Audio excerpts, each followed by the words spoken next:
Rick Bozich has been out among the barns this morning talking with the Derby trainers, getting a feel for how they feel headed into this big day of racing. And he's with Louisville trainer Brad Cox. Rick Bozich here at Barn 22 on Derby morning on Friday afternoon. The star of the show was this guy, Brad Cox. You put in a lot of hours. There's a lot of ups and downs in racing, but you had a great horse in Good Cheer who came in undefeated, left undefeated, ran a great race, stalked the pace. What's it like when the plan, and you have a plan, actually comes together? It's a great feeling. I mean, honestly, looking at the race yesterday, really digging into it before we ran, I thought, we'd have five. There were 5 fillies in there with faster early figures than us that would be in front of, break and be in front of us, and Louis did a good job, and exactly how it worked out, turning up the backside. Those 5 fillies were right in front of us.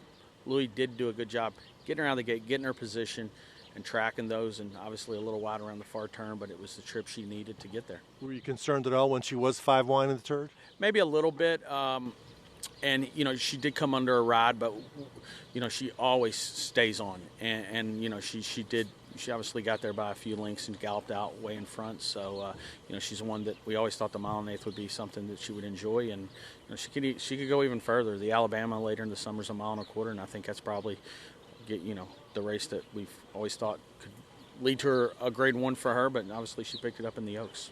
It's a quick turnaround to Saturday. How did you celebrate last night? Came back to the barn, hung out, checked the filly. A lot of the Godolphin crew was here, checking in on her, and went home and went right to bed and back at it again, and got up at about 3:45 this morning, and here all day, and looking forward to hopefully an exciting Derby day. Kenny McPeak got the Oaks Derby double last year. You're the only one with a chance to do it this year. What will it take for Final Gambit to do that for you? He has to take to the track. I mean, right now this morning, obviously we're getting light drizzle. The track looks like it's good and tight. They've done a good job of, preparing for the rain.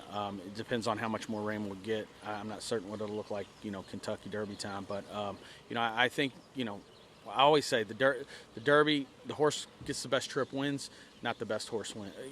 Not necessarily the best horse wins a race. So, we'll see. I think he's got to, obviously take to the track, get a good trip, and the 1.25 miles is his friend. He'll run all day. There's no question he'll be able to handle the distance. You've mentioned several times in interviews and been consistent about it that you did win the Derby with Mandaloun, but you want the full Derby experience, which is going into the infield and standing up there with the governor and the whole deal. Have you thought about what your words will be if you do win the race? No, I don't know. I may be speechless. It's hard to say, but, I hope it's later today, and I really think that there's the chance it could happen. He's doing very well, this horse. All right, with Brad Cox, the winner of the Oaks, and trying to do the Oaks double on Saturday at Churchill Downs. I'm Rick Bozich at Churchill Downs for WDRB Sports.